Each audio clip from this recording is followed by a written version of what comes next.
And thanks for asking. That's nice. No, well, just out of respect, I just wanted to do that because what I'm doing is kind of building up a library of chats with people that are doing different things around the world. So it's so what took you there initially? Well, I've been asked that, of course. I took a map of the world and I started crossing places off because a lot of them I don't want to live in. Right. So it was pretty easy to cross a lot of places off. And I was looking for a nice climate that matters, a government that wasn't too bad. None of them are that great, but some of them are worse than others. A place that I could be accepted, and so a culture that was accepting of diversity. And Mexico turned out to be pretty damn nice. I mean, there's been a mix of people here for a long time. It's a good climate. It's rich culturally. It's rich agriculturally, which matters to me. I think a lot about agriculture. So, and I've written about this. So my name is Brian Fay. You can look up Brian Fay and optimistic Mexico or something. Those keywords on Google, okay. And you'll find why I think Mexico is a great investment. It's a young country. It's a thriving economy in a difficult world. So yeah. See, isn't that interesting? If you probably ask most people on the street, that's not the words they probably would use. But that's mostly people are scared shitless of Mexico. Right, and that's people that probably haven't been there. Yeah, or they've only been to resorts. Yeah, correct. Right, that's right. My wife is Polish, and when I say the word Poland, they usually think Eastern European, Iron Curtain. And it's the same.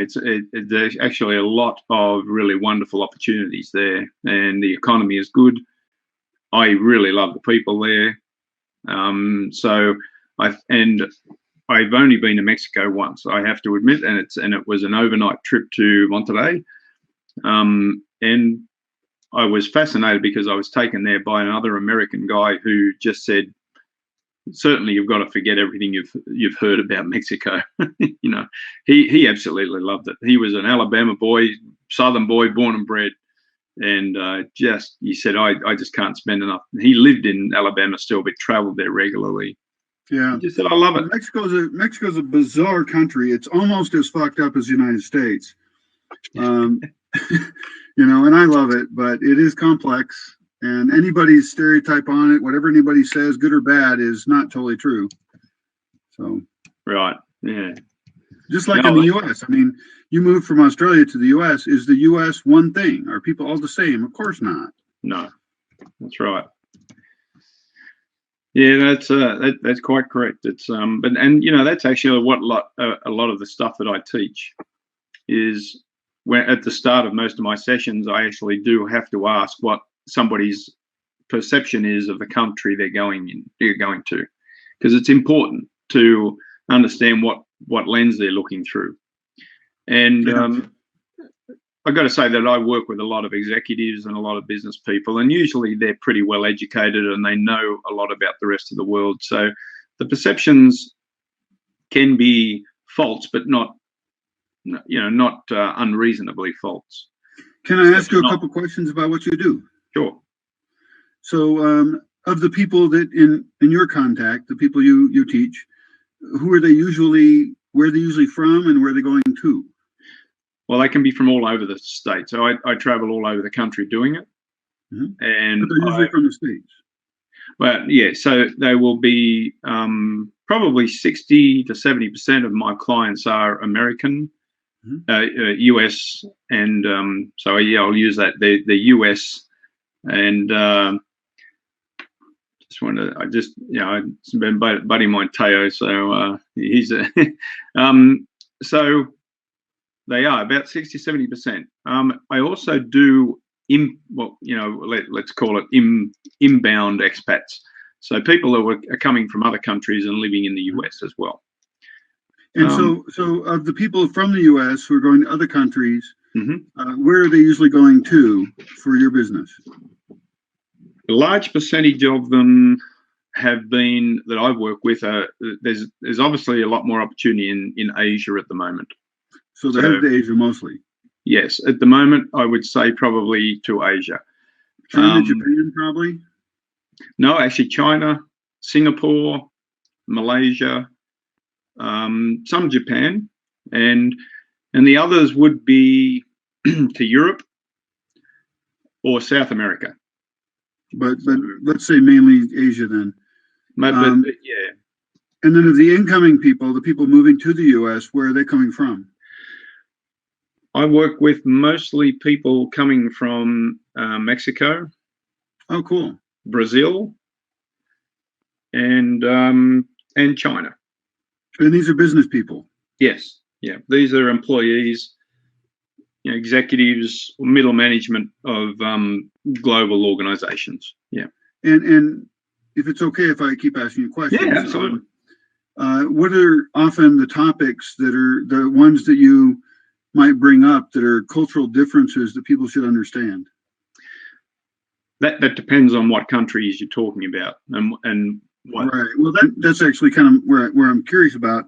Yeah. What are almost the differences between, for example, someone going to Asia, what you would tell them, versus, for example, someone coming from Mexico, or what are some stereotypes you see? And I'm not telling you to stereotype people in a negative way, but you do see patterns, right? Yeah. And I've seen patterns in cultural interactions, and so they're useful. Like if I go to Japan, there's certain things that I, as a gringo, should learn not to do or to do. Right. And so what do you see as common differences in, I guess, the most obvious behaviors that people should be aware of? Well, firstly, I'll let you know that we don't actually use, in my field, we don't use the word stereotype. I do. Right. No, that's fine. I would suggest you start using the word generalities and generalizations. But we do use them. Yeah. And the reason that the stereotypes can be, here's the definition of a stereotype. So if I ask somebody who doesn't know about Mexico, and let's talk about Latin cultures in general, they might say people from Latin cultures only do business amongst themselves. They don't welcome anybody else. Right. But that's a stereotype. That's a box that people put a particular culture in. It is more accurate to generalize and say, in general, Latino cultures rely on personal relationships. That's true too. So the difference between the two is one is fairly closed and doesn't offer opportunity for variation, but the second one does. It allows the listener to say, well, then that makes me understand the culture better. So if I'm going to do business in a Latin culture, I need to understand that I have to spend a certain amount of time building relationships. Right. It's not just about the goddamn contract. Right. So it's very strongly rooted in Latin cultures. And I recently, the last 6 or 8 months, I've done a lot of Americans moving to Brazil. And they've usually when I've met with them, they've usually been there for a short time. They've been there for a short visit. And they might be wandering around their office and interacting with their new potential work colleagues. And they might be trying to hold meetings. And they can hold a meeting in America. They can schedule them one after the other. Bang, bang, bang. They know they're going to knock them out. People are going to turn up on time. Bang, bang, bang. And in Brazil, that's not the case. You schedule a meeting, people will show up at, schedule a meeting at 9, they show up at 9:15, 9:30. To an American sensibility, US sensibility, that's kind of disrespectful. But in a Brazilian sense, that's not, because, I can walk past anybody in the street here in the US and say, hey, how you doing? And if somebody doesn't answer me, I'm not that put out. But if you do it in Brazil, so you ask somebody, how are you? They're going to stop and tell you, and they're going to tell you about their kids, right? You know this, and you're living that. Yeah. Generally speaking, right. So, but it might also vary, and I know it varies in Mexico from north to south. Yeah. Right. And I guess the reason I'm okay with the word stereotype is because it also of individuals. And so, although you're right in what you're teaching, I'm sure, I don't doubt it at all, and we want to learn cultural sensitivity and these generalities. There's also a wide variety among people, of course, here in Mexico, or among gringos as well, or I assume among Chinese people or Asian people or Japanese people.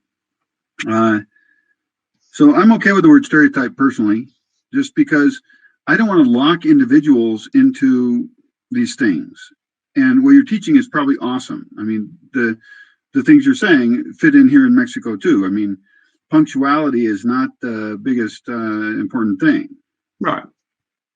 But there are also Mexicans who are pissed off that punctuality isn't the biggest thing in their culture because they're trying to get some shit done. Absolutely. So it does vary. And I think that corporations also deal with that as they try and instill their corporate culture in different countries. I mean, and I don't know if that goes both ways or always. I'm sure it does. Like there could be Chinese corporations working in Africa that are pissed off they can't install their corporate culture, there. And there certainly are gringo ones in Mexico. There's a lot of gringo Mexico interactions, and but my hope is that we can actually deal with each other, individuals, and what you're teaching is great, but get beyond what are various stereotypes we have. So I don't know, it's tricky stuff. Oh, no, it certainly is, and so that's why I use the word general.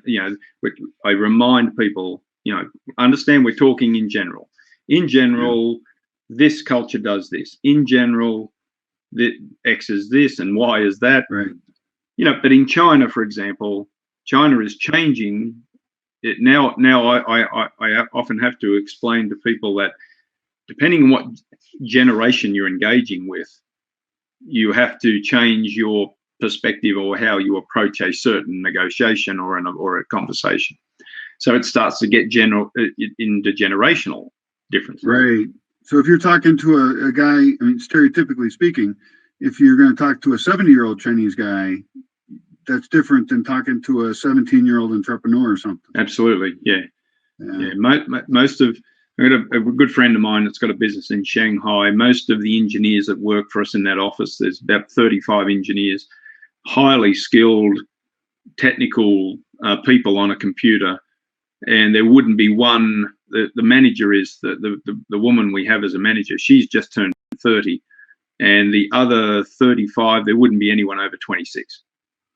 Right, that's a different game. Oh yeah, it's these kids would run rings around me on a computer any day of the week. They're astounding, the stuff they come out with, and they do it in their sleep. Yeah. And so in your business, are you hired by individuals or corporations? I'm hired by corporations. Yeah. Yeah, they offer a package, expat package, which entails the option of cultural training. Not everybody takes advantage of it. Yeah. And do you, what are the sizes of the groups you deal with? Do you deal with people one-on-one or in classes or what? I do mostly one-on-one with families or individuals. Now, I also do some what we call global competency workshops. So there may be groups of people that are working for a corporation that have to engage with an offshore entity of, or offshore branch of their business. So we just get them together in a room and we teach them what to expect when interacting with your Indian colleagues or your Asian colleagues and so on and so forth. So that's a really fucking great job, man. That's awesome. Oh, it's fascinating. You get to see a real picture into people during a very transitional time in their life. Yeah, absolutely. And just before Christina, who I was talking with, she caught me on a blab the other day explaining about this, and she just moved to Singapore from Australia. And with the things I was talking about, she said, "Why did anybody talk about this before I left?" Now. So she reached out to me and she sent a message and said, "I'd really like to talk to you," and I'm happy to do it for people like that one-on-one, just to, engage. But I'm certainly not going to have the time to fully do a whole program for her. But But it's amazing the amount of people that do it without the help of some kind of pre-warning of what culture shock is, how to kind of manage your way through it. I certainly, you've probably come across this. I mean, you're in a country that you've learnt the language of, but I came here to a country that I thought I knew the language, right? I can speak English. It's going to be easy. The highest rate of failure for ISE assignees in corporate situations is to common language countries. You're saying that when a person moves to a country that they share language with, that there's a higher difficulty level for them in the transition than if it's very different? There's a higher chance of them failing. Statistics Really? show, expat assignments, early exit of expat assignments is higher amongst common language country destinations. I like to have a theory on everything, but I don't have a theory on that one. What's your theory on why that is? Well, it's not a theory because I've lived it. and what it is us as humans look for ways to relate to each other. So I came here, this is my story, I came here with definite ideas of this. I'm not saying it's going to be easy, but I came here with my business. I will have challenges in the business, understanding perhaps the logistical side of things, just setting up corporations and things like that. That I anticipated. What I didn't anticipate is that walking around as General Joe on the, general everyday Joe on the street, I would have a level of discomfort that I couldn't explain. Because I thought I'm walking around, I'm engaging with people in an English language, but they didn't seem to understand me. There were times when I didn't understand them. And so what becomes the perception that it's going to be easy becomes hard, but you don't consciously recognize that that's what's making it hard. Okay. You underestimated the difficulty. Yes. And you didn't then think about what the differences might be. Is that correct? Absolutely. And you haven't anticipated it. You just think, I grew up with a lot of American TV, movies. Sure. Australia is imbued with that culture. I just thought I understood it. But what happens is you subconsciously let your guard down. And then when things get difficult, you can't really grasp why it is. Now, when I go to China, and I visited China and I do business there, I know when I get off the plane that it's going to smell different, it's going to taste different. Certainly, my Chinese is not the best. I'm trying, but I know full well that my antennas are going to be up. Where we anticipate. You expect the cultural shift to Japan. Yes, yeah. But, and when you moved to America, you thought you knew more about America than you did, maybe. Absolutely, yeah. I've met a lot of people who are foreigners. Well, everybody's a fucking foreigner somewhere, everywhere. But I've met a lot of people who think they understand the United States. Yes. And they are very wrong because they saw a lot of movies and they did believe that they understood something, but it's all fake. So they're overexposed. They're very exposed to a false vision of the United States. And even the United States, inside the United States, people think they understand the United States, and they don't, because they're only from part of the United States. And even in the place they live, it's a fucking complicated country. Yeah. They're only exposed to the class that they're in, or the religion they're in, or the whatever. It's a very subculture-oriented place. It's not homogenous. So it's no surprise that everybody gets confused, I guess. But your story is great. Actually, have you ever thought about writing a book? Or have you already? No, I have not. No, there's plenty of content that does explain all these concepts. In fact, the art of intercultural training and has been around for a long time. It just isn't a very well-known science, but it's becoming. I've only been doing it for 12 years. It's becoming highly recognized as. So for example, just recently Harvard Business School did a survey of the top 500 companies in the world, and cultural competence is listed as the top 3 of talents they will be looking for in their future talent pool. because they understand that they need to hire people who they certainly, as you've explained, they may be people that are brought up in certain areas of the country that have come with a certain perspective, but they need to be aware that other places exist and they need to kind of learn how to engage with them. Now, I think you have, so you're a classic example, just exactly what you said there, that identifying that reality that America is a very challenging place, very complicated place, usually only comes from somebody who has stepped outside of the gate. It's not something that's very common. So you have what we describe in, a very highly sensitized view of your own culture, and you can really, most people can only really get that once they come outside of their culture. This is why reverse culture shock. Let's expat assignees that go overseas for 2 or 3 years, 4 or 5 maybe, come back to their home country, and often they have a harder time adapting back to their own country as they do when they're outside, because they have. I don't know what would happen if I went back. I don't think I can go back at this point. Right. No, and it's not unusual, and because and when I said that intercultural work has been around for a long time, there was a kind of like the doyen of the founder, what's recognized as the founder of this work, Edward T. Hall, made a statement that culture hides more than what it reveals. And what it hides most effectively, it does so from its own participants.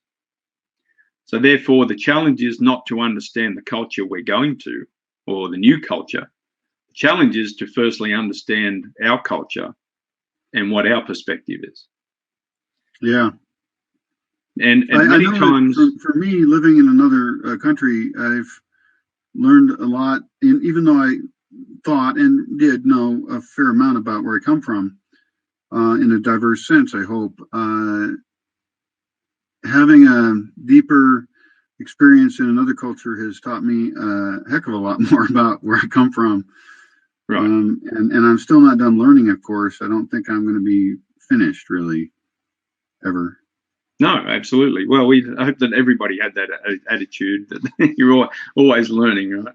No, I have the same perspective of my home country. When I go home, it's exactly the same. Yeah. So I have a question for you then. Everybody loves Australia, as far as I can tell. I mean, I don't know anybody that has ever hated Australia. It's a great country, great people. You got a good stereotype on you. You got a good reputation, So as an Australian going to the U.S., and you talked about your initial reactions and surprise, as you go back to Australia, how has your view of Australia changed after being a gringo? I understand a lot of where the perspective of because I tell you, let me step back a bit. I've done programs to people that are moving to Australia, and what I've found that I've had to answer, when I said I asked that question about what's your perception of Australia, I say, what's your perception of Australia? What do you think you know of Australia? Well, I get the standard answers of, well, there's kangaroos and there's koalas, and you like the beach and you surf and all this kind of stuff. That's fine. The shrimp on my Parry. That's right. But quite often most people, you can see them wanting to ask a question, and it's not long before they get to, well, I want to know what they think of us. And I've actually would never really, I mean, I could probably answer it in a general sense, but I understand what our perception of the US is, right? And probably not good. Well, no, but I understand it's probably just as uninformed as American might be uninformed.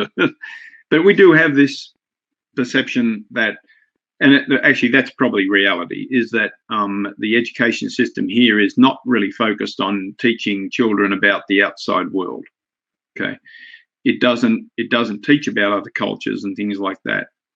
So what I've learned about my own culture is that we have to do a better job of communicating our views in a positive way in the world. But I think that's true of every country, right?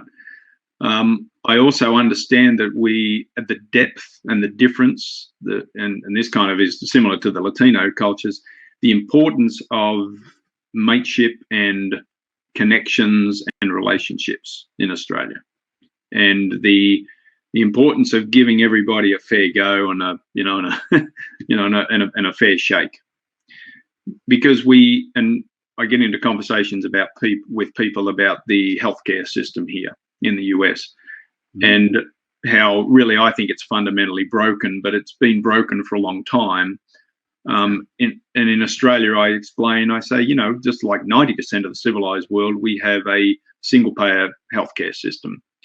Well, I've been said, well, that's just not America. I'm not comfortable with that. I've had that kind of feedback right through to, well, that's just communism. Well, there's the spectrum, right? But there are certain parts, I get asked all the time, what do you like better, Australia or the US? And I say, I don't like either better. They're just different. They're fundamentally different countries at the core of a lot of different issues. So to compare one to the other is not really fair. It's just. But you're going to do it, right? We're going to compare things. That's how we do things. Right. There's a lot of great stuff. I understand that it's you don't want to say that, and I understand that you don't want to make simple statements about it, but you do compare them. Well, I compare in terms of, I might say, here's an aspect of the US that I think Australia could benefit from. Right. You break it down. Yeah, here's one aspect. Here's another aspect where I think Australia could learn. The US could learn from Australia. So in those contrasts, I might bring those up. But am I going to change that conversation? Probably not.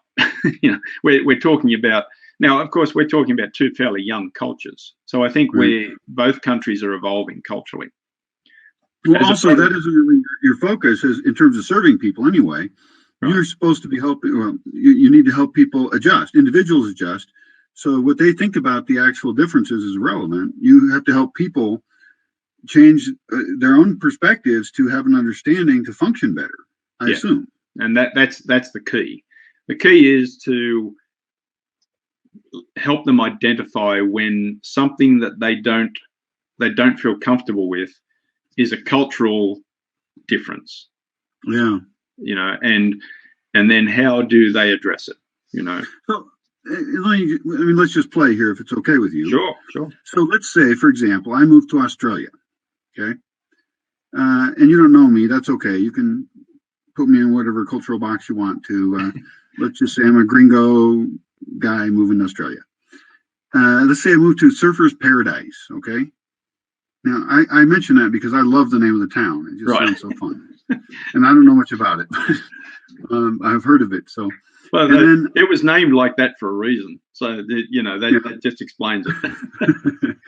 And then I'm gonna try and start. Let's say I'm gonna try and start a small business, right? Mm-hmm. That's my goal, and I'm gonna hire Australians, and let's not make it a surf shop or something because that's too stereotypical. Let's say it's like a geek thing or a businessy business, like not a surf shop.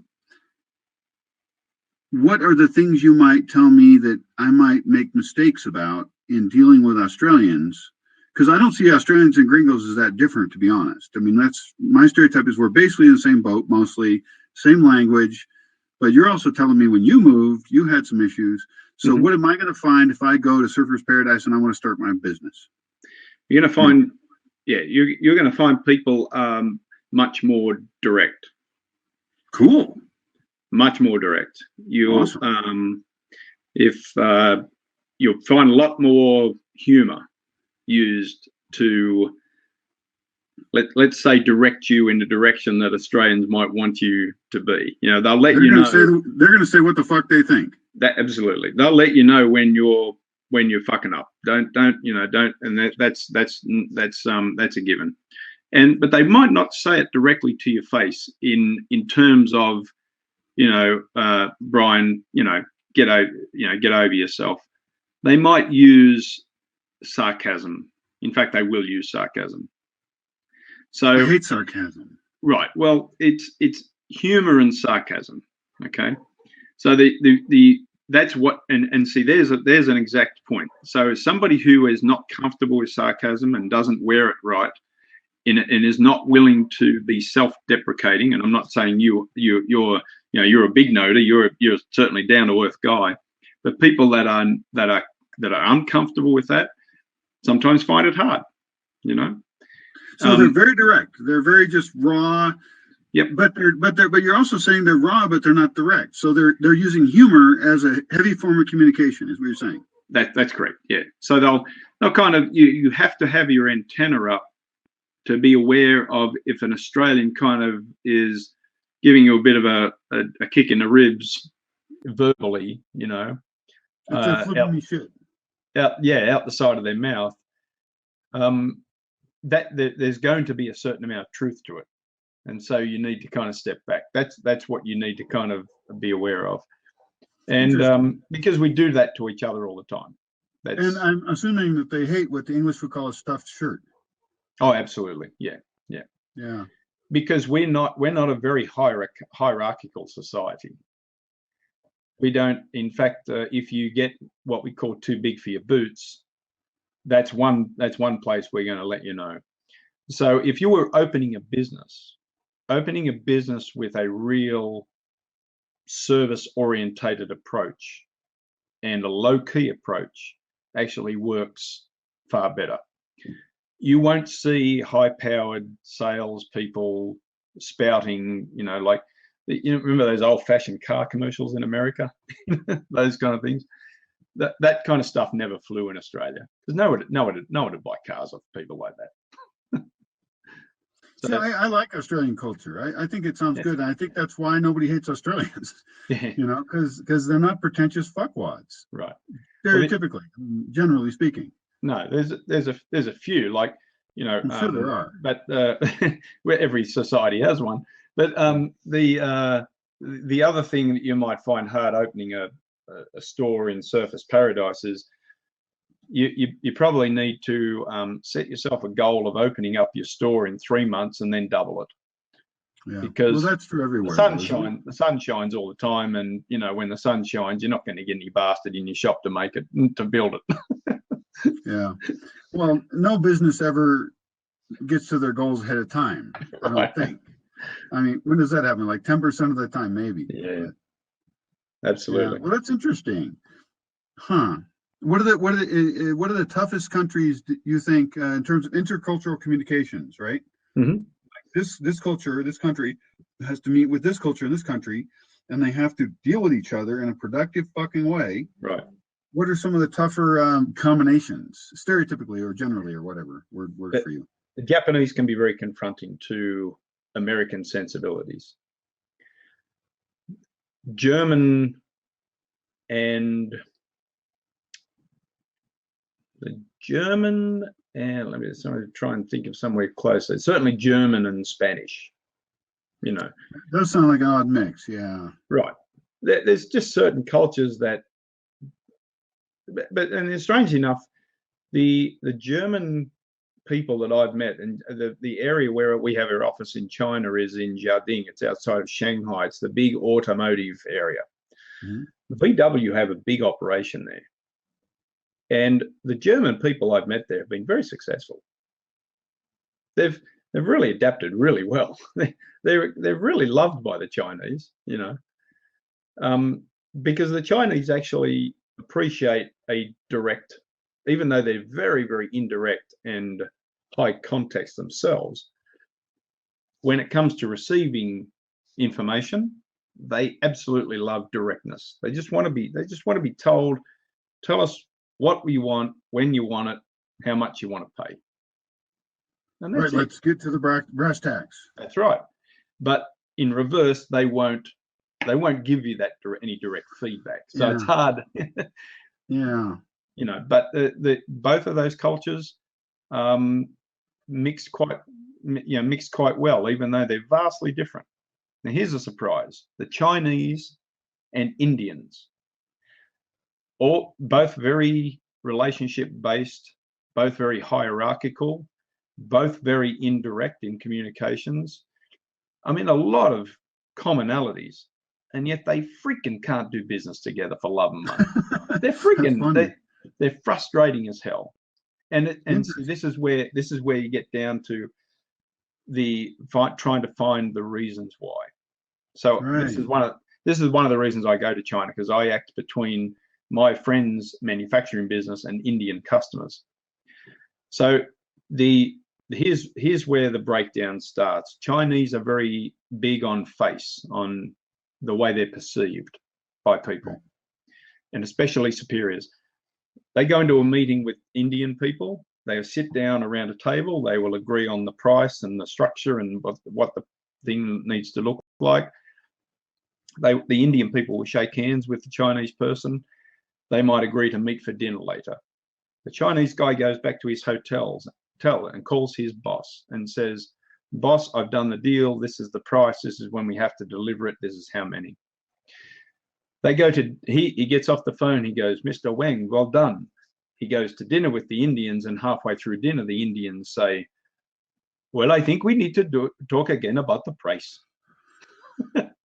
And so this is a very, and then of course the Chinese won't say no. So he will say, "Oh, okay, I will talk to my boss." The Chinese guy is now in a quandary. He has to go back to his boss and lose face in respect to his hierarchical relation. Right. The Indians don't give a fuck. The Indians will screw you to the table. Now the reason I'm successful as an intermediary is that when the Chinese hear from me, this is how much, this is how many, and this is by when, they know that they can take it to the bank. And when the Indians agree, when I agree on a price and when and where and how much, the Indians know they can't. I've had them try it to me in dinners afterwards and say, "We need to talk about the price." And I say, "I'm sorry, but we're done." I would tell them no. Right. Wow. So that's the difference. The Chinese are a little bit racist too, just quietly. Everybody's racist, as far as I can tell. Well, man, there's a lot of people that we have our own unconscious biases. I don't think racist is really that's an extreme. I think unconscious bias is the way we determine it, and it's just something that comes ingrained, and it's not something we should apologize for. It just comes with us. But the Chinese can pattern recognizing animals. We recognize patterns and we stick words on them. And I mean, I'm frustrated as shit by it all the time, because I deal with a lot of international people. Right. And there is a great desire to, as we identify patterns, to place nationalities on them, to place labels on them of all kinds. And it doesn't serve us very well usually.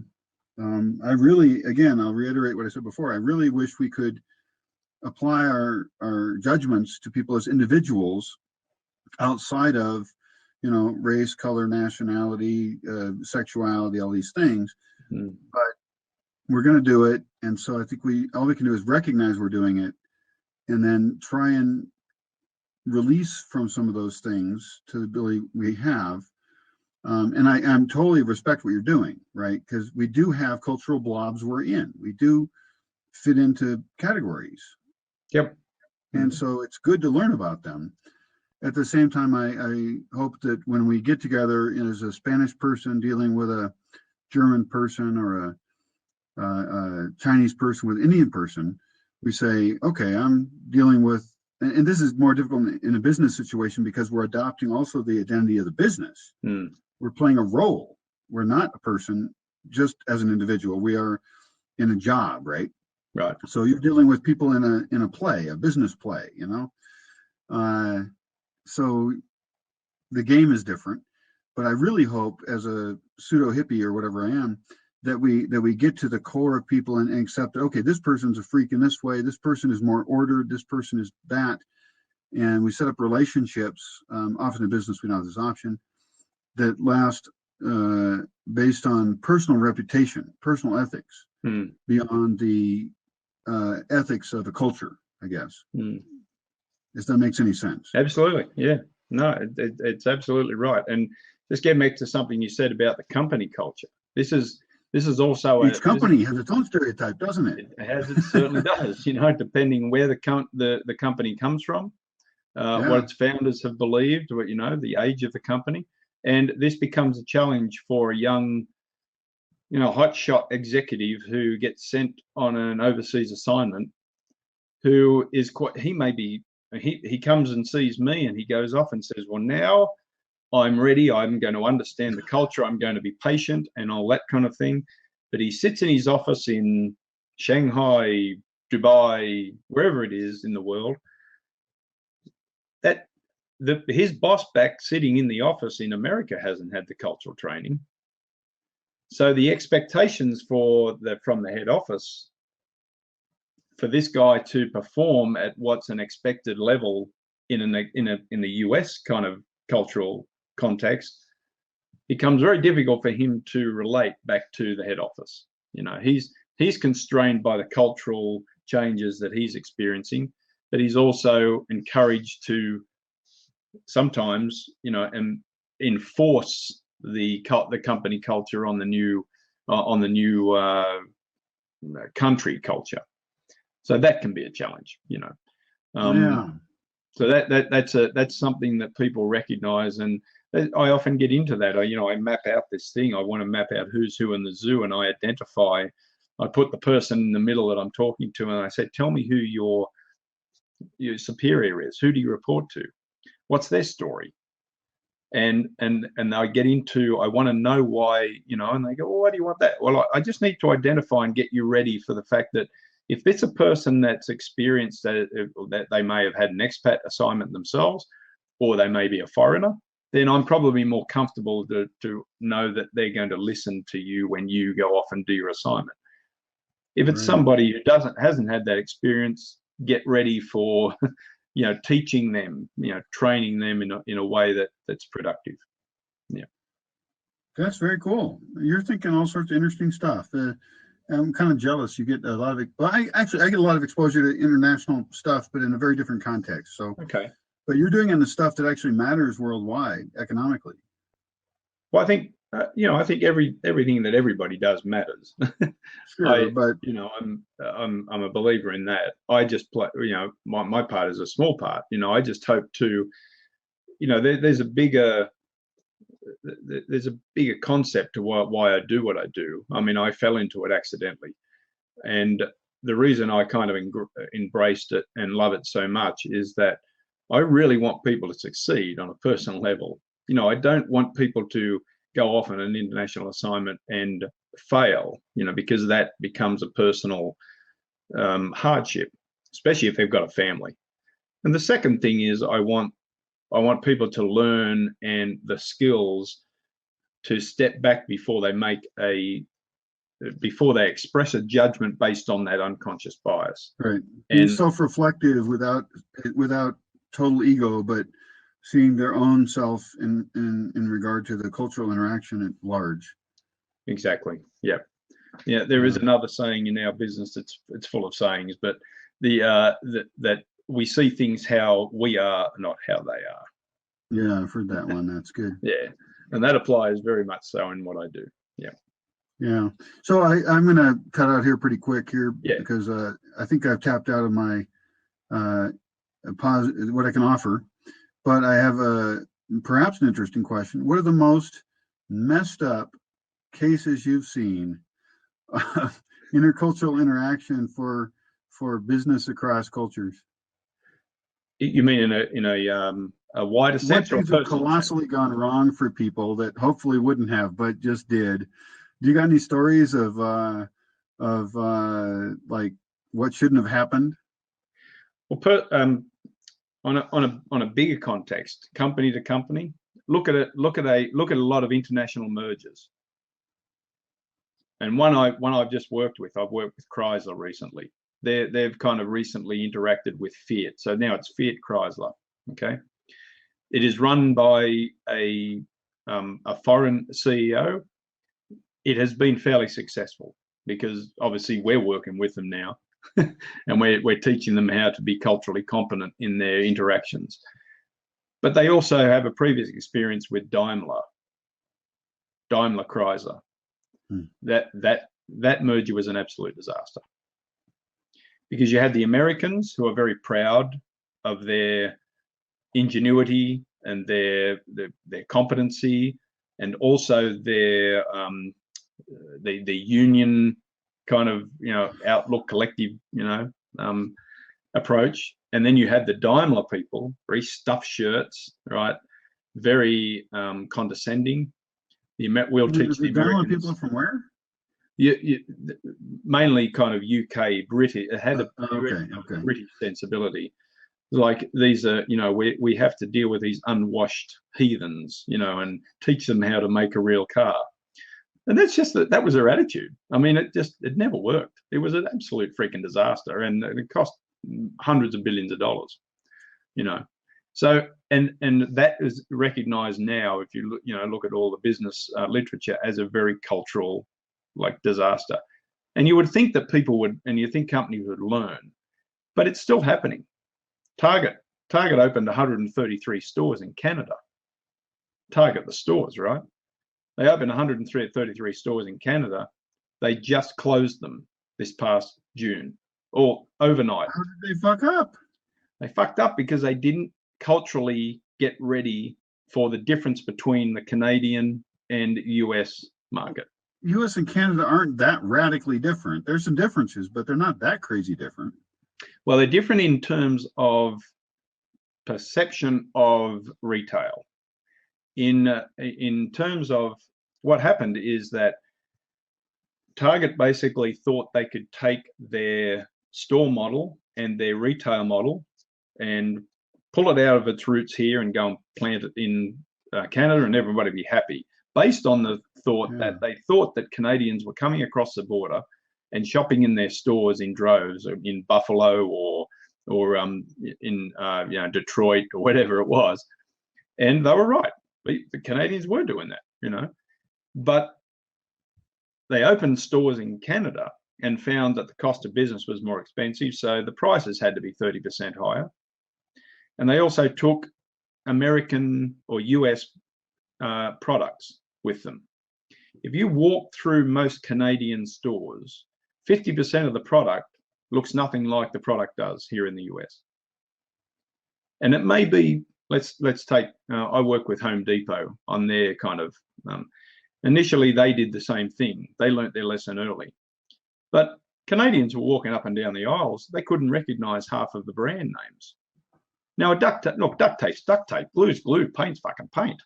But the brand didn't speak to them. They didn't understand the brand. They didn't know the brand. So they just didn't buy the shit. They just went back to Canadian Tire and went and bought their shit there. You know? So there's that. They, you know, although Home Depot, you'd think they learnt their lesson there. Well, Home Depot went to China and got their ass handed to them. Which is a lot more different place. Well, of course. They didn't. Yeah. They thought that Chinese people don't fix shit themselves. They just don't. They don't go to a hut. They don't sit around, you know, like they look at a picture frame and say, oh, I'll hang that picture and go down to the local hardware store and buy a hammer and a friggin' nail and hang it. They don't fucking do it. Mm-hmm. They just don't do it. It's not in their culture. So that was an absolute disaster, you know. So let me ask a further question on that one. So, because Home Depot is interesting and it gave people power to make their home and fix it. Why didn't it fly in China? They don't have a do-it-yourself mentality. Right. And so they always hire somebody. Always hire other people to do things. Yeah. Well, it's still ballsy of Home Depot to try. Sure. Apparently something was wrong with the model, but maybe it'll work in 10 years. I don't know. Yeah. That's interesting. Mm-hmm. Because, you know, like you mentioned, like billions of dollars are lost on these guesses. Oh, yeah. Oh, no, absolutely. I mean, they cost them every time you do it. You try it. You run it up the pole. You're going to, you know, you've got to spend millions of dollars to do market research and all that kind of stuff. And, you know, but it still went wrong. Yeah. You know? Home Depot does fine in Mexico, as far as I can tell. Mm-hmm. Yeah, absolutely. Ace Hardware sucks here. Right. Totally sucks. And Ace Hardware is dead in the United States. Is that true? Ace Hardware?